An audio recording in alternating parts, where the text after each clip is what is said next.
hi to the friends of the Last Picture House. We are here very happy in Tokyo presenting our picture, Clases de Historia. Come to see us. And you, Marcelino? I'm going to do it in Spanish. It's more exotic and it will work. Definitely. Yeah. Un abrazo a todos los seguidores de Last Picture House. I'm Marcelino Islas, the director of History Lessons. All the best. Thank you. Cut.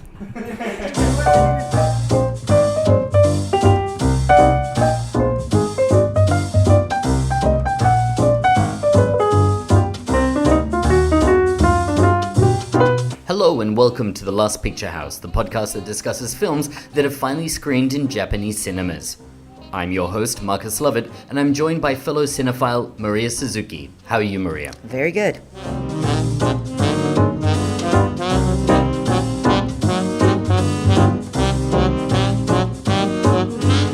On this episode, we'll continue our look at this year's Tokyo International Film Festival.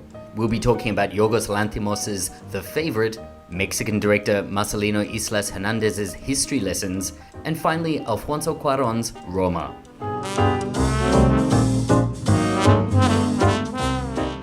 Greek director Yorgos Lanthimos is the filmmaker behind the 2015 absurdist comedy The Lobster.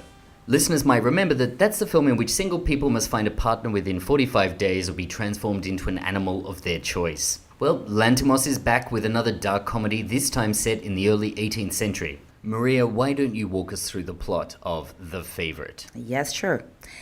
18th century England. We are at the court of Queen Anne, a frail yet temperamental woman. At her side, she has Lady Sarah Churchill, Duchess of Marlborough, who's her confidant, her assistant, and, shall we say, special friend. She takes care of her health, her moods, and controls her decision. So she's practically ruling the country. Things get shaken up by the arrival of a new servant, Abigail Hill, who's cousin of Lady Sarah, and has now lost her aristocratic status after the financial misfortune of her father. Abigail will slowly and strategically try to endear the queen and win the position of the new favorite. Yes, so it's a very witty script by Deborah Davis and Tony McNamara that seems the perfect match for Lanthimos' particular sensibility, don't you think? Yes, and particularly suiting to his rhythm, because I think Lanthimos has a rhythm which is very up-tempo and also dry. Yeah, there's a kind of dialogue rhythm to this and editing rhythm between the scenes. Yes, which I really appreciated in The Lobster. And I thought that part of it was given by his usual collaborator, who's Eftimis Philippou, he's written all the scripts with. And so I was a little bit afraid that this might have a different rhythm to it, but I think it was very suiting to Lanthimos' world. So at the heart of the film, there are three great performances. There's Olivia Colman as Queen Anne, Rachel Weisz as Lady Sarah Marlborough, and of course Emma Stone as Abigail, who's really the Eve Harrington character who's trying to take Rachel Weisz's place. Let's talk a little bit more about the characters, starting with Queen Anne. So Queen Anne is this moody character, and but also very vulnerable, very insecure.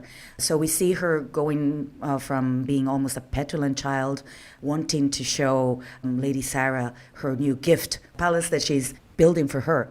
And other moments when she's about to meet a diplomatic and she puts on makeup and she's stopped by Lady Sarah, and then she loses all her certainty as she goes back, and then she, in the meantime, shouting at one servant. So we see her really being up and down in mood. There is a lot of shouting at servants in this movie. You wouldn't want to be a servant in this house. Oh, definitely not. There's a lot of gratuitous verbal violence in the movie. Being scolded for looking and being scolded for not looking. It's which one? Look at me. Look at me. Don't look at me. It's a great bit of dialogue there. Yes. And then we have Lady Sarah Churchill, who evidently from the name, she's linked to Winston Churchill. So Winston Churchill's ancestor was her husband, the Duke of Marlborough. So the name was in the original draft. Yes. It's interesting because the first script draws a lot from what Winston Churchill wrote about the friendship between Lady Sarah and Queen Anne. Really? Yes. So going to Lady Sarah, she was a childhood friend with the Queen, so she's been knowing her for all her life. Mm-hmm. It's pretty historical that they shared a special relationship. friendship that went beyond, let's say, a platonic friendship. And Lady Sarah is someone who knows perfectly how to deal with the queen in any moment.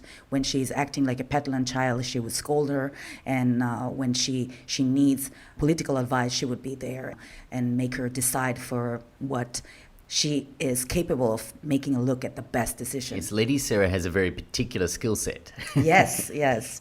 And what is really striking in this character, and obviously in the performance of Rachel Weisz, is that she never loses her pulse. She's always aware of the She's circumstances. always in control, yeah. Yes, yes. Especially when Lady Sarah experiences this reversal of fortune, we see her being totally ice queen, very, very calm about it. Yeah, she's the kind of person you'd like to have next to you if there was some sort of crisis, right? Her crisis management skills are excellent. Totally. And what was fascinating was that when she feels that her situation, her position is not secure anymore, you see her using even the softer sides of her communication skills. So she is appealing to the common memories she has with the queen, the playful ones. Especially when she's in front of Abigail, she is using all her tenderness to make Abigail see that they have a history that she and the queen don't have. It's a great bit. So I'm particularly thinking of the bathtub scene. And so the two of them are in the bathtub together. And Abigail is there attending on the queen, and now Yes. she's attending also on Lady Sarah. As the ultimate humiliation, yes. And then Lady Sarah starts putting mud on her face and being very playful and very childish. And the queen is clearly humored by it. So she sees her mood swinging back into her favor. And that scene is very strategical, comical, all at the same time. And to Emma Stone's character, Abigail. Abigail has the blue, wide eyes of Emma Stone. So they're perfect for her role that shifts from total terror, despair. It's one person that's physically perfect for the role. Yeah, Emma Stone's eyes are well deployed in that scene where she's suddenly spying, let's put it that way. So she's finds herself in a situation she cannot run away, and those eyes are staring back at the viewer. Her character is really someone who is discovering things while she is experiencing them, and realizes that there is a possibility for her to try her fortune. And this slow discovery, the slow survival techniques developing is really what's juicy in the film to me. I was less seeing it from Abigail's point of view as I was Lady Sarah's point of view. Yeah, I don't know if this was intentional, but it was totally the same for me. It feels intentional. Yeah, so Emma Stone character to me was almost like an obstacle. It's like, oh, it's a growing obstacle to Lady Sarah's pattern. Yeah, I really feel like I was seeing the film from Rachel Weisz's point of view, and that's where the laughs were coming from, because Rachel Weisz is kind of the embodiment of the audience, if you like, and Abigail is getting in the way, and that's why we're laughing. We're laughing at Lady Sarah's responses to Abigail's quite obvious attempts at ingratiating herself with the Queen. Yeah, so she tries to neutralize every attack in all the ways that she knows. And there's some great scenes in that. What did you think of the performances? Well, first of all, it was very good to see Olivia Colman and Rachel Weisz again, because I loved their performances in The Lobster. And you talked about All About Eve, which is a film that I adore. I personally adore. I put that in just for you. Thank you. But Rachel Weisz, when she was doing the press conference for the film, she said that this was like All About Eve story, but with more stakes, because in All About Eve is a part, but here we have the country. So I thought that was a nice comment. To be honest, I was a little bit skeptical about Emma Stone. First of all, because she is a new entry in Lanthimos' world.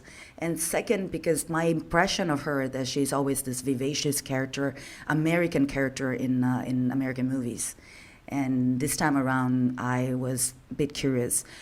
Personally, I was not really sure about the accent. What do you think? Because I'm not a native speaker. I don't really get worked up about accents, to be honest. I'm one of those people who, if the accent's not right, I just buy in. Well, I was reading a little bit about it, and I read that she worked with a dialect coach for 1 month, but then she met Rachel Weisz and Olivia Colman, and they were like, no, this is too stiff. This is not what the film is supposed to be, because it's not like a BBC production, but it's almost like everyday English speaking situation. They said. I was really hoping that you'd do some sort of impersonation there.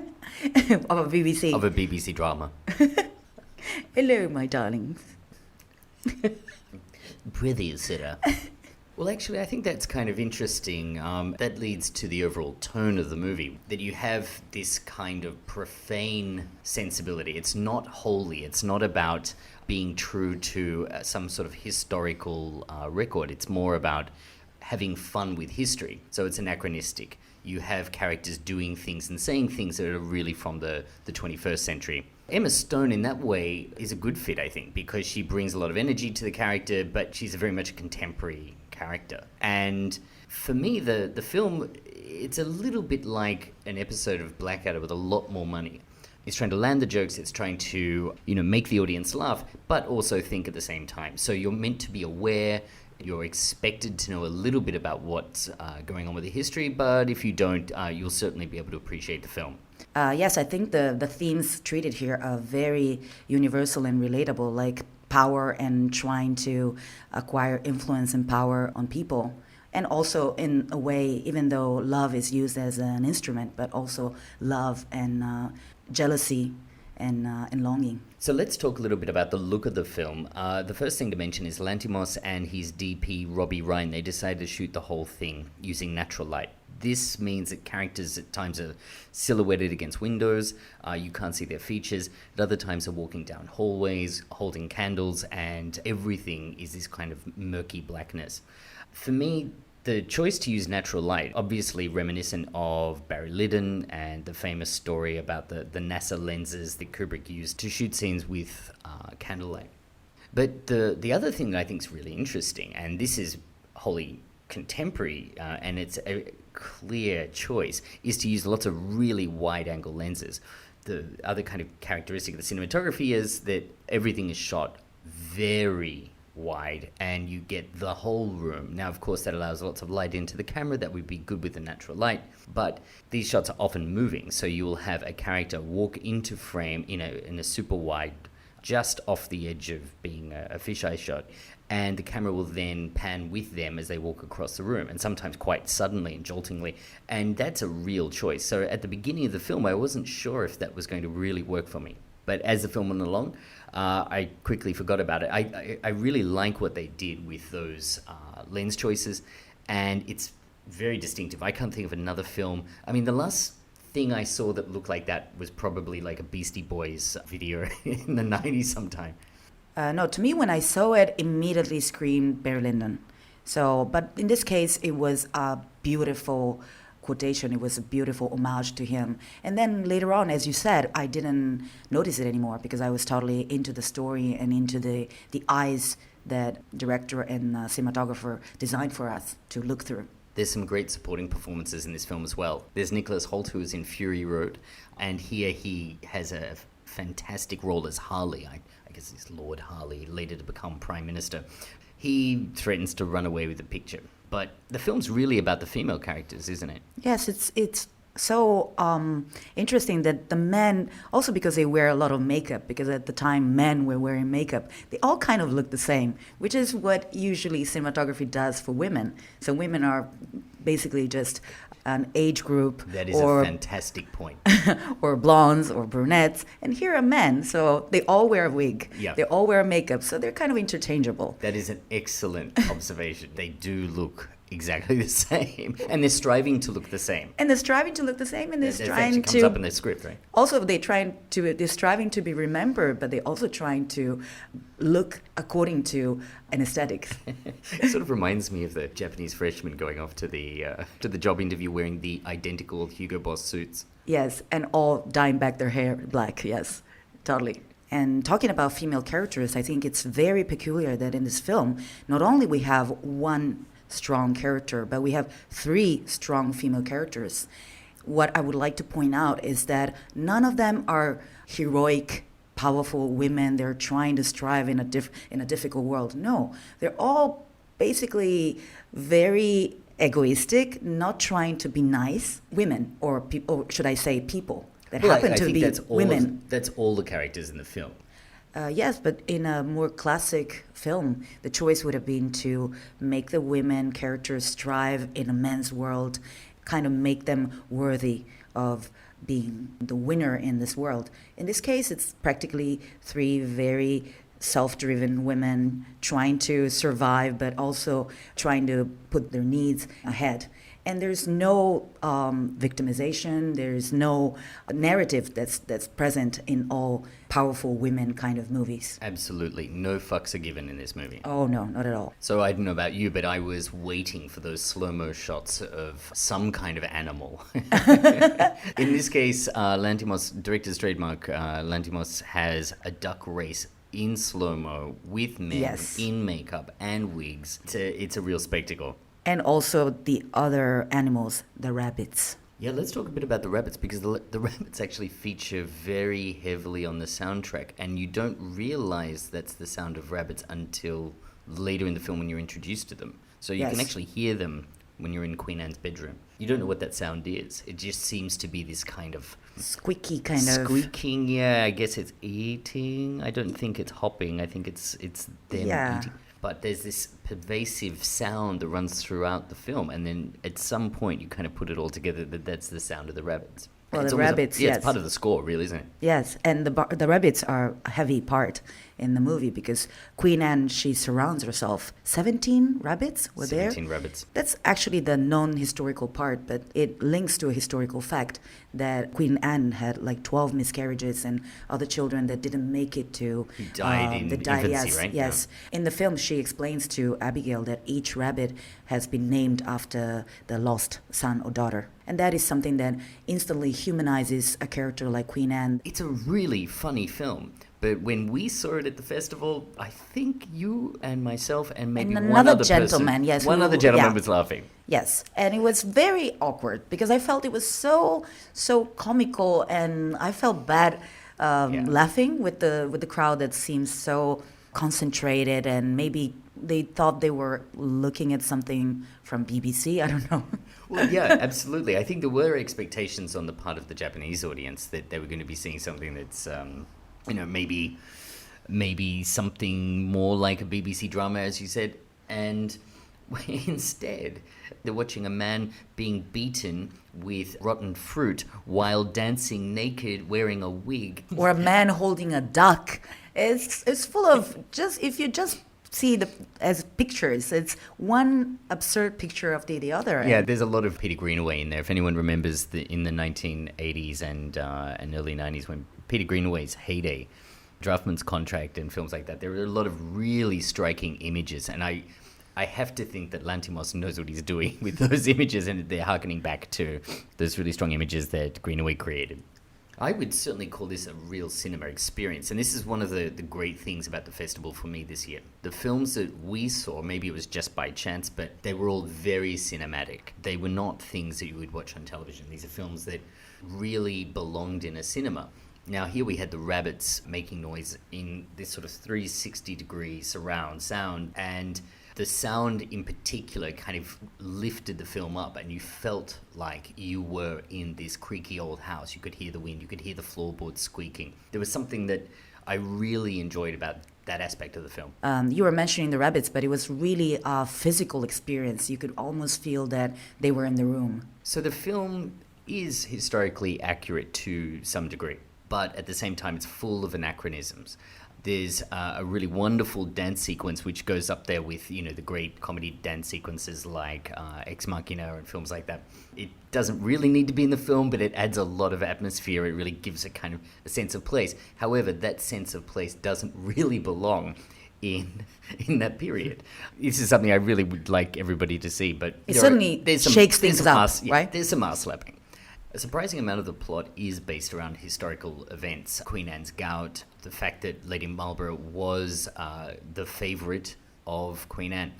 But with all of its anachronisms, the film is not asking its audience to take it so seriously. It's asking the audience to enjoy this kind of romp and to come along for the ride. And for me, it was a really terrific film, one that I would thoroughly encourage people to go and see. I certainly found it very entertaining, as you were saying, very cinematic in terms of the scope, in terms of the visual effects, and also the audio effects.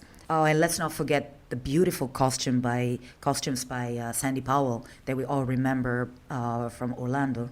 Yes, Sally Potter's Orlando. Yes, those costumes were amazing, and Tilda Swinton amazing in them. Overall, I really enjoyed the film, and I would encourage audiences to go and see it, particularly if you're fans of Lanthimos' previous films, such as The Lobster, all those films of his collaborators. The sensibility is very much the same, and you will enjoy and laugh at The Favourite.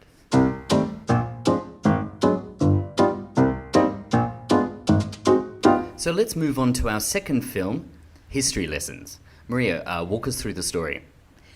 It's the story of Veronica, or Vero as she's called. She's a veteran high school history teacher. And the movie opens with a scene where she's winning yet again another prize as the best teacher. And we also find out that her life is quiet, but maybe a little bit monotonous.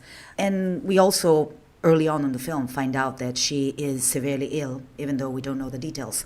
And we know that the school is trying to pressure her to retire. Mm-hmm. So one day in her school arrives a new student, Eva, a 16-year-old, kind of a rebellious Lolita-esque character. She's using her cell phone during class, and Vero scolds her. One of those students. Yeah, one of those students. And this ends up in the two having a cat fight in class.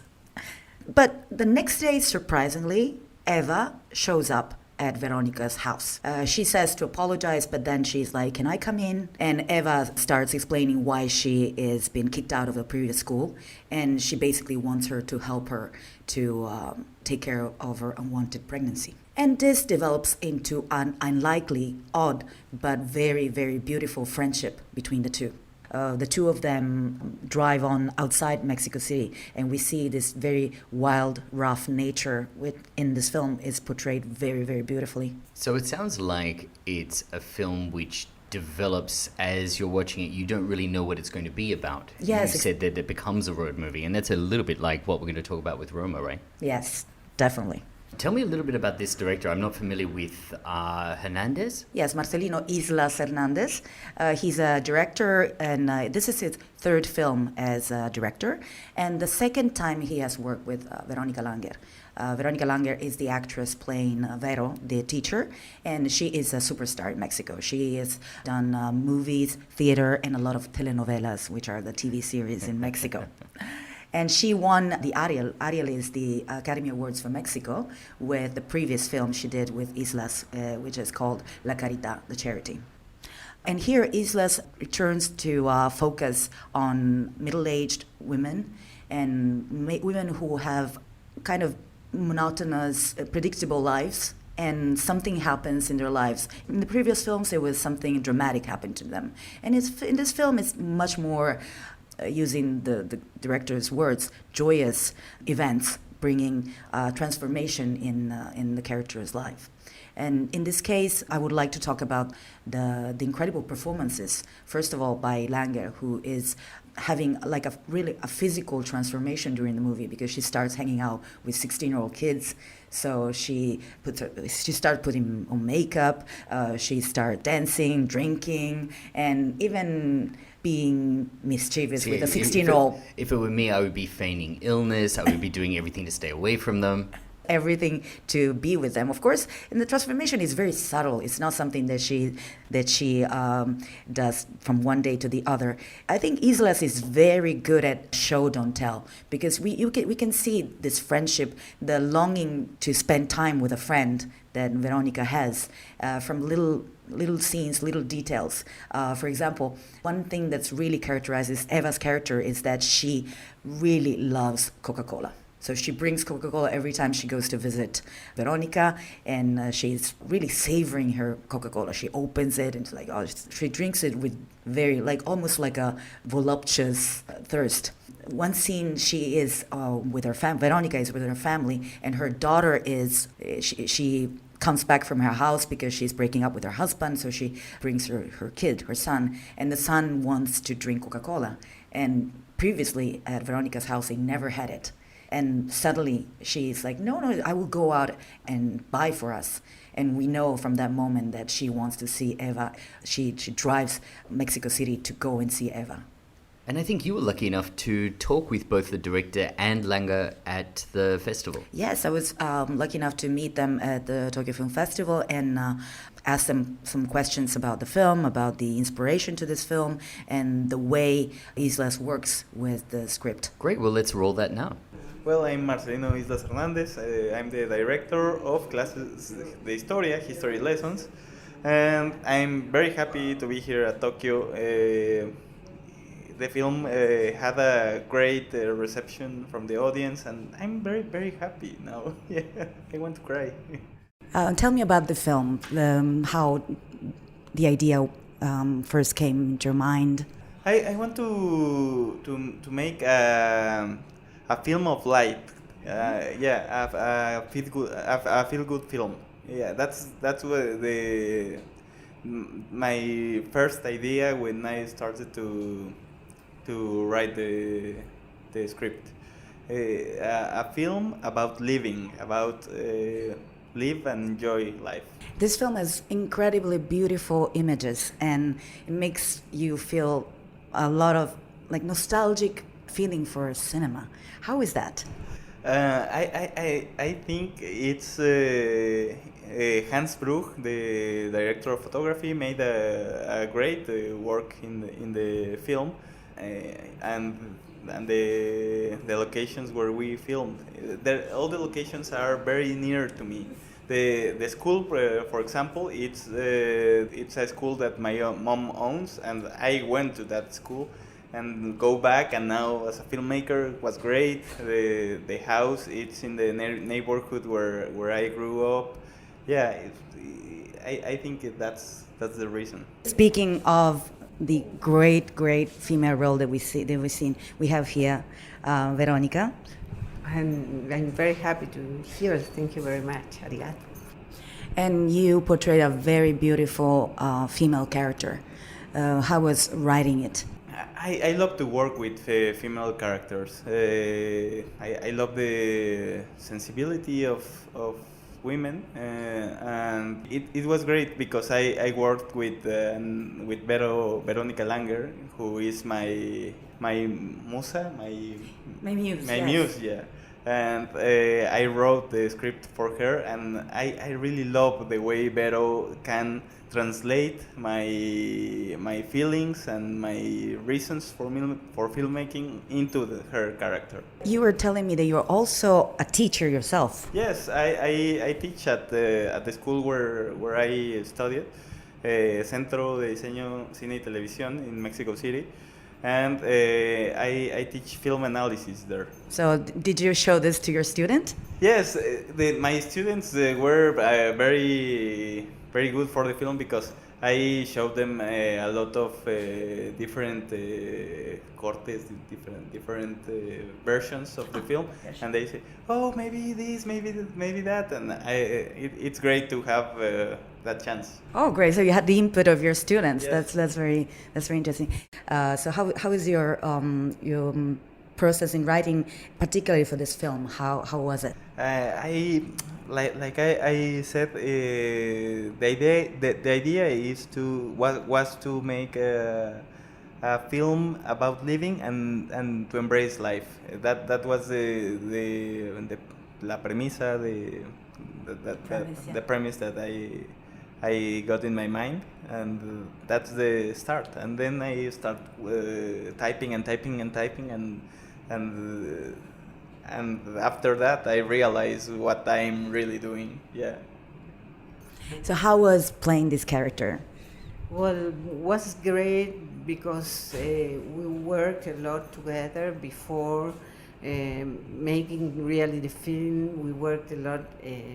Well, we have many meetings in cafes, and Marcelino told me how was going on the writing of the script and all this, and I talked too about my feelings about what he was doing, and I think it's great to be in the picture from the very beginning, and that was for me very, very important and a great experience, very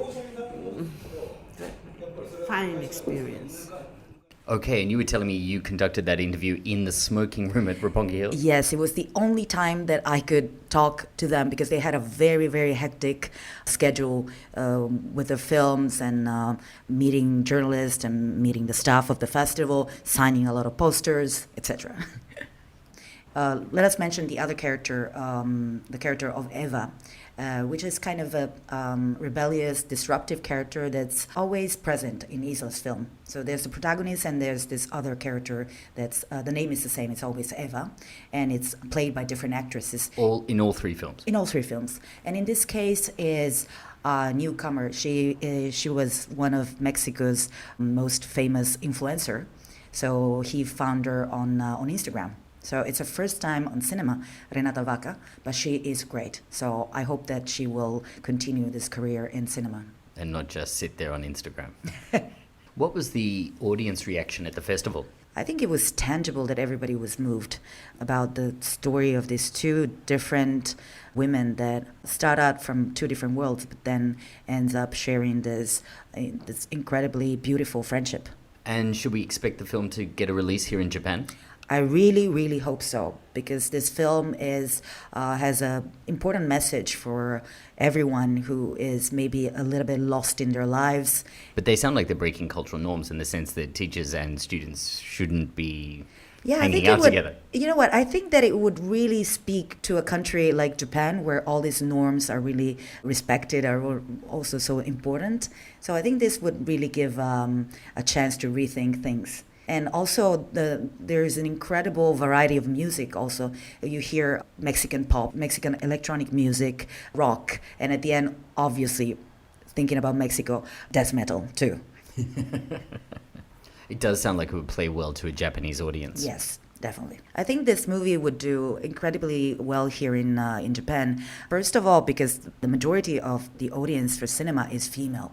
And here we have a character that's not the traditional choice for a lot of movies, which is young women, but a woman in her 50s taking her own life in her own hands and going through a transformation.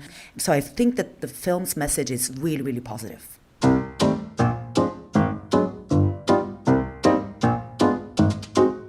Roma tells the story of Cleo, a housemaid working for a middle-class family in Mexico City. Set in the early 1970s, the film is clearly autobiographical. Maria, why don't you tell us a little bit about what happens in Roma? First of all, the title Roma. Roma is the district in which the family lives. So not where you're from. No. It's not Rome, it's Roma in Mexico City. The story basically focuses on the two women. So there are two parallel stories. So there's Cleo, who's the maid, and Sofia. And even though their social status is different, their story is kind of parallel because both of them find themselves abandoned by their man and have to survive. We realize that in the cycle of life, these two women, they're born on a totally different background, are living the same problem. Yet the parallels between the two characters are not really foregrounded. It's not something that the film is making very, very obvious from the beginning. No, it's more something that you watch, meaning you live with them and you realize afterwards. Starting with Cleo. Cleo's character is based on real-life Cuarón's nanny, who, as Cleo, was an indigenous woman who started working for the family when Cuarón was 9 months old. And her real name is Liboria Rodriguez, but she was called Libo. She was called Libo Mama. So it was like a second mother to him. She's still very present in Cuarón's life. He calls her often, and this movie is totally based on the conversations he had with her, not telling her that it was for a movie. Well, I think right from the beginning, it's important to talk about the role of the servants in the film. Yes. So while there's this very close relationship between the servants, the nanny Cleo, and the children, there's an employer-employee relationship between the servants and the parents.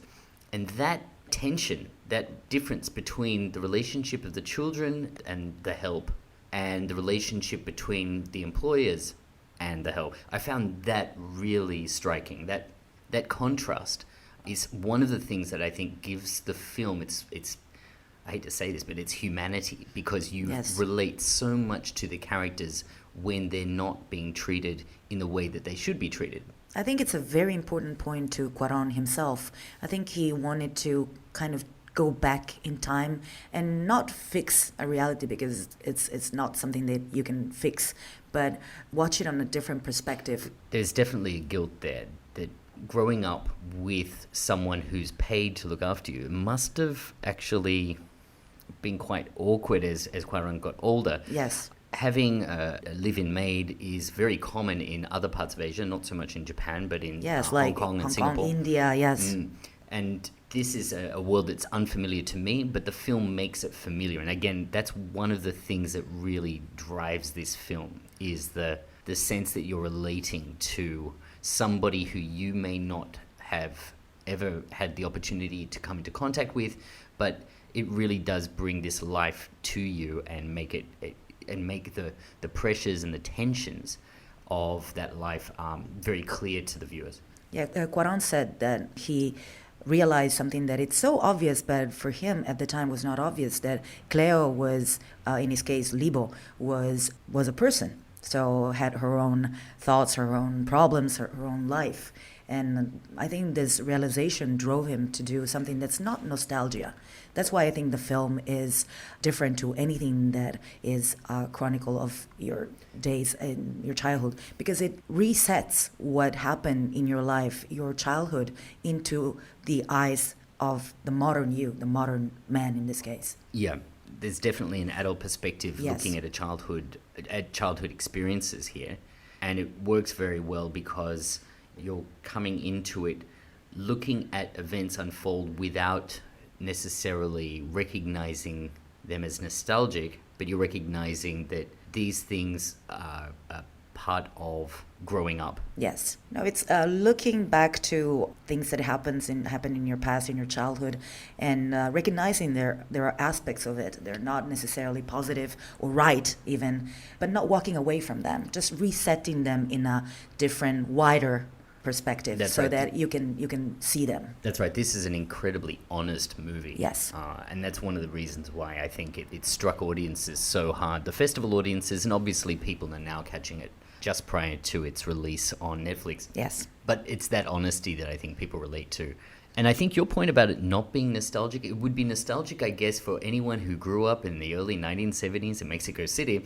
But for everybody else, it's a film that you'll recognize events from your own past, certain situations. It's got this incredible ability. It's sort of, if I can be really pretentious about it, it's a bit like Strindberg or something. It's like there's this sense that he's connecting with things that happened in your own past, the viewer's past. But, you know, there are events in this film that have nothing to do with me, but I felt like I'd lived them. And I find that really disconcerting. There were certain scenes that I related to because they reminded me of things. But do you want to elaborate on that? Well, for example, there's a key sequence at... so it takes place outside of Mexico City, outside of Roma, where the rest of the story is set. And at this hacienda, everybody comes together for New Year's. I think it's like New Year's 1970 to 71. And there's someone dressed up leading the children and singing. There are lots of people drinking too much. And there's this real upstairs, downstairs, Downton Abbey kind of thing going on, where you have the wealthy, the bourgeois, folks sitting around this big house getting drunk and sort of ignoring their children while smoking copious cigarettes. And then downstairs you have the staff, the people who look after them, trying to celebrate their own New Year's and make the most of the opportunities to catch up with each other. And I found that incredibly relatable because growing up in Australia, you know, I have memories of being at events in the early 80s where people were drinking and smoking and ignoring their kids, and there was someone dressed as Santa Claus running around, and the parents were really happy not to have to look after their own kids for an evening. There was just something, it really triggered something in me, that sequence. And the thing is that he manages to drive a whole lot of plot events into that one sequence without it ever feeling forced. There's no kind of crazy coincidences in that scene. There's just a number of things that feel very much matter of fact, Yes. including Yes. a kind of a big spectacle.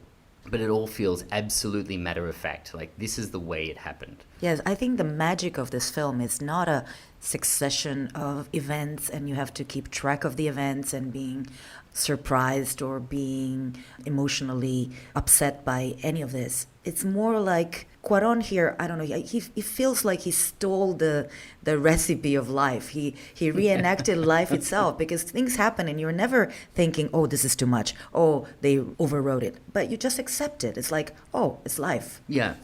Shit happens. Yeah, exactly. And it's one of two movies that had that trick, that Yeah. pulled that trick this year. The other one being Shoplifters, the Correia film. Yeah. But both films seem to tap into some kind of humanity that it's held to talk about, because you end up sounding incredibly That is really universally relatable. To me, it's like little things. There's a lot of scrubbing the floors, and that happens a lot in... It opens Yes. with... Let's talk about that. Yes. The opening is a long scene of what we finally realize being the entrance of a building being scrubbed and being washed with water. And this, to me, is incredibly familiar, because that's the way that in all the big buildings in Italy is done. So it really feels like going to school, walking and seeing those people scrubbing the floors, and immediately puts you in a very relatable, familiar space. So this film very slowly pulls you in. And the way it does it is it sets up a number of long shots of Cleo working through the house. The camera just tracks her as she walks between rooms and up and down stairs, collecting the children, dealing with that dog. That's one thing that's really This is real familiar. advert. In Italy, the dogs are really unruly, like that, or shall we say, the owners of the dogs are pretty unruly. So in the film, we follow Cleo as she moves between rooms. She's tidying the house, she's dealing with whatever the children want at that particular moment. And that's also something that's really worth mentioning. The way that the child actors behave in this film is incredibly realistic. Yeah. But as the film develops, we start to understand Cleo's life. We start to understand she's devoted her life, her professional life, to the children in the house, and she doesn't have much of a life outside the house. At the same time, we start to understand that the parents have this kind of problem. There's something not right between the mother and the father. We're seeing their relationship, the mother and father's relationship, from the point of view of Cleo. The knowledge that you get about the family dynamic is the knowledge that Cleo's getting. One of the things that the film does very well is incorporate overheard conversation, and not in a somebody standing next to a doorway kind of way. Not at all. It's very, very subtle, the way that this is done, but you will hear raised voices in the next room, and you know something's going on. Yes. That And- something is wrong, but yeah, you don't know what. something's wrong and we don't know what. Yeah. We really should highlight some of the technical achievements in this film. Oh, definitely, yes. This film was shot by Cuarón himself, so acting as his own DP. He usually works with Manuel Lubezki, better known as Chivo.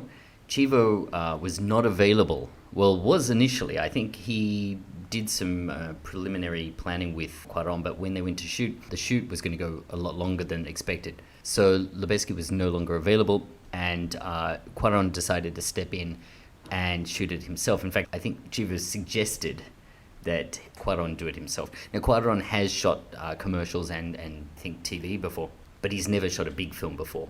So acting as his own DP, Cuarón has shot the film in black and white, often in places that had to be fully reconstructed from his memories or from photos of the 1970s. Roma, the heart of the film, the place where all of the events take place, was largely rebuilt. Yeah, because it was hit by an earthquake, so a lot of the buildings had to be reconstructed for the film. And we're not talking about a couple of shop fronts. There is one long tracking sequence in the film that is absolutely remarkable, where the camera is on a dolly following characters as they walk down the street and turn corners and cross streets and just keeps going and going and going. Runs past windows in every restaurant, in every barber shop. There are people living their lives. It's an incredible sequence, and it's a very Cuarón sequence. If you've ever seen Children of Men, you'll recognize that type of take. But here, Cuarón's doing it without the benefit of having a DP to kind of, give him advice. Now, of course, he had his own crew that he's obviously worked with before, but it would have been nightmarish, I think, working with the actors, working with children, working with animals, and also telling the groups where everything's meant to go and how you want to light a shot and what's going to be backlit, and at the same time making all the decisions that you regularly do as if you were just DP. In itself, that is a great achievement. So in rebuilding Roma, Cuarón has delivered an incredible production design and really transports the audience. I was impressed. I'm sure you were as well. Yeah, not only that, but the house itself. Apparently, they found a house in Roma that was about to be demolished, and they reconstructed it exactly the way that Cuarón's house was. So actually, the furniture is everything that belongs either to Cuarón or someone from his family. There was an incredible accuracy in the details of the reality. And in an interview, Cuarón says that sometimes when he was shooting something, he would look around himself and feel that he was back to when he was a child. And that was something that sometimes was really difficult to deal with on a psychological level. He had to take time sometimes to just recompose himself and be just a director and not Alfonso the child again. Yeah, several years ago, my mother went to see our old house, so the house that I grew up in, and I was there for more than 20 years. And that house has sort of been let go, if you like. It hadn't been looked after very well by the subsequent owners. My mother goes there because it's an open house there, I guess planning on selling, the owner's planning on selling. And my mother was devastated, found it very, very hard to be there. I'm not sure that I would want to be Cuarón in that set of circumstances. I don't think I'd want to be walking around my childhood home also with a film crew and children. On top of having to be the director and having to take decisions and dealing with your own past. Yeah, I think Cuarón's sister was like, she said that she feels she should thank his brother for this therapy. So just to finish on the cinematography, the film tells its story in black and white. It obviously has those kind of Chivo-like dolly shots, and those are the showy shots. But there's a lot of other scenes where the cinematography really is note perfect for me. The whole way through the film, he has a particular technique that I really like, which is this pan from right to left. Yeah. So he'll put the camera down, he'll have a scene that has characters moving around a room, and the camera will pan, and as it pans, it picks up the characters as they move between rooms or between floors or between rooftops. This extends to the scenes that take place outside of the house as well when they go to the hacienda. But there's a particular kind of structure to the cinematography which I thought was really interesting. It immediately takes you really inside the world. It's like you're not just watching a film, you're just watching landscape, you're watching actions taking place in front of your eyes. That is an incredible feeling when you're watching his movies, I think. Yeah, I think I read that Cuarón was very nervous about being the director of photography after many, many years of having other people do it. And you would never know. If this film doesn't get nominated for every cinematography award, I'll be very surprised. Absolutely. Other technical achievements, the audio as well is superb. We were very lucky to see it in a Japanese cinema with great surround sound. and the conversations that are taking place in other rooms. It was incredible because you would hear a muffled voice to your left behind you somewhere, and then you would hear footsteps that would move slowly to the right, but they were clearly in another room. Yeah. And the spatial sense that came through the audio was wholly cinematic. It really breaks down the wall of fiction. You're really just immersed in this world. Yeah. While we're talking about the technical aspects of the film, I understand that you spoke to the post-supervisor? Yes, the post-production supervisor, Carlos Morales. I have to apologize to the listeners because we were talking about acoustic. It won't be the most perfect acoustic because I got to talk to him while he was having lunch. So At the festival. He was with the Mexican Mexican delegation, yes. You will hear a lot of other people talking in the background, a lot of cutlery, a lot of drinking, chatting, but he shared with us his personal memories of working on this film that not only was personal to Cuarón, but also personal to himself. Yeah, hello, my name is Carlos Morales. I'm the post supervisor for Alfonso's film, and he named me also an associate producer. So I've been working on Roma for almost 3 years now. I've started working from the very beginning, and we're finishing with the delivery of all materials right now. Could you tell us about the movie from your point of view? Well, this is the biggest experience in my professional career, but I think this is the most personal film for Alfonso for sure, but also the most personal film that I've ever experienced. I've never seen a director put himself in such a personal way on the screen ever. It's a autobiographical project that shows his early childhood and his family environment, and it's a very beautiful thing. It's a very personal project for him, but it's also a very technical, challenging project, mainly because he was trying to recreate his childhood on a very specific way. He did everything that he used every resource available for him to be able to reproduce the times and the places that he knew as a child, just as he remembered. So he went on a very, very long journey, finding specific props, specific things, but also things like sounds or buildings that are not there anymore because they fell down during an earthquake. He did a very, very, very complicated research on finding things that are no longer there, and the result is beautiful, mainly because that work makes the film as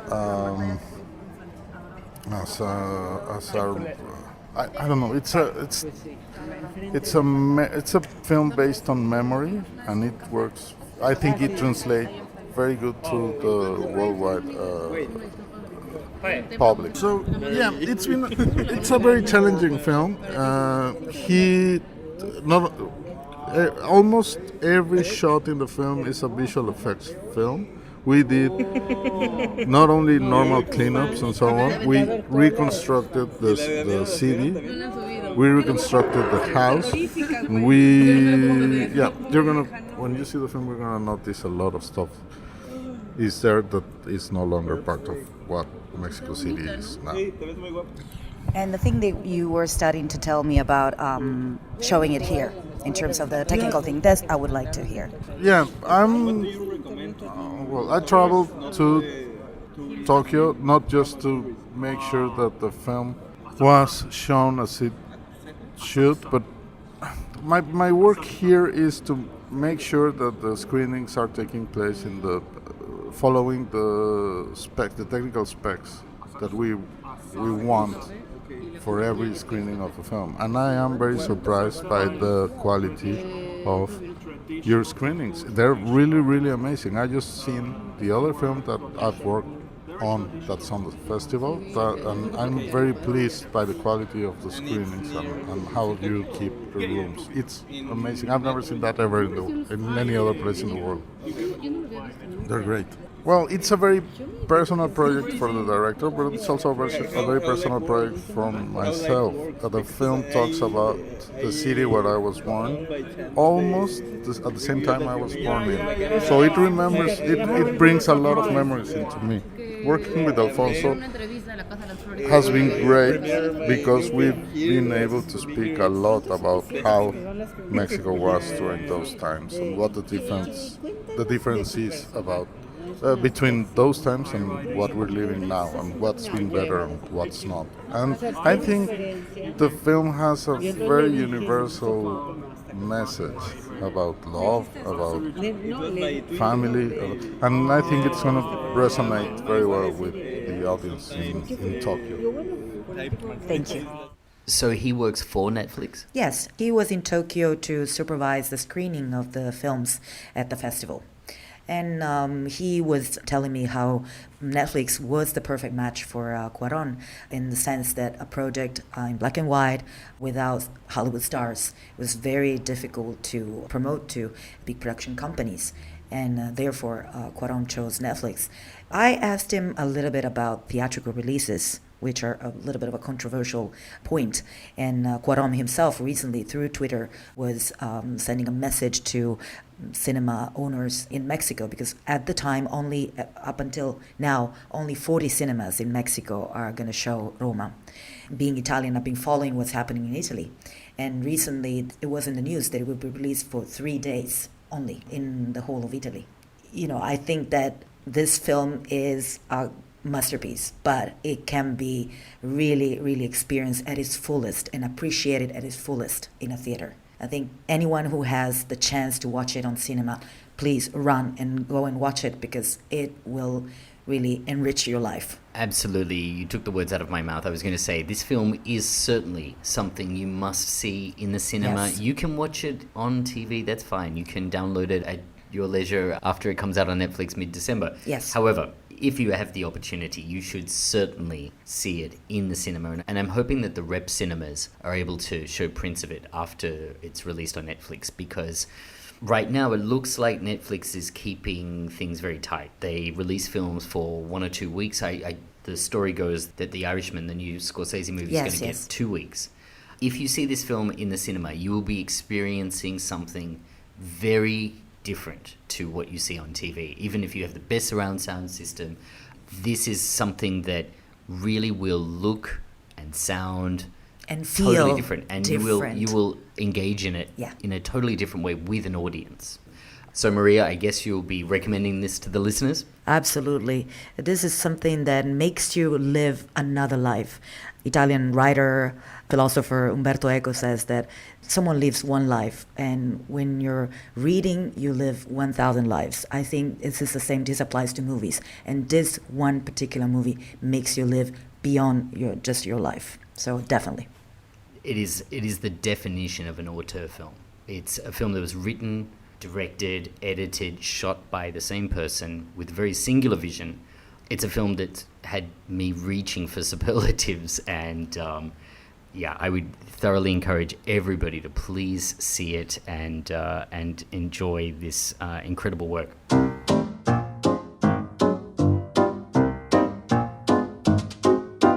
Questions or comments, you can find us on Twitter, where we're at Last Pick House, or on Instagram, where we are Last Picture House. Thanks for listening.